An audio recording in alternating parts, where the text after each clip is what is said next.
jiyanlaringiz bormi? Qarab, voy siz nima qildingiz, aniga kiyim olibsiz, mana bunaqa ovqat qildinglarmi yoki mashina oldinglarmi deb gaplashmaysizlarmi? Yangalarim bilan opa-singilda. Bo'ldi, boring uyiga, chaqiring, yig'ing. O'shaning uchun ko'p uyda o'tirganlar gap qiladi. Qizlar yig'ilib gap deydi-yu, sizlarda buni gashlaydi, nima deydi?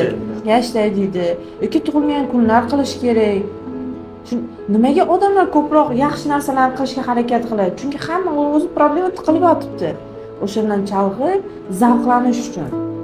Inson o'ziga faqat yaxshi narsani zavqlanib, miyasini dam olish uchun qiladi. O'g'lingiz tug'ilgan kunida chaqiring. Xo'jangiz tug'ilgan kunni qiling. Ishga kirishingiz kerak bo'lmaydi unaqa. Xonador bo'lmaydi. Конечно, bola o'smaganda. Onamga farqi yo'q-ku, men nima qilaman deganda u ham. Miya tinch bo'lsa, miya yaxshi dam olsa, yaxshi informatsiyalarni kirgizsa, sizni ovqat yeyishingiz ham yaxshi bo'ladi, uyqungiz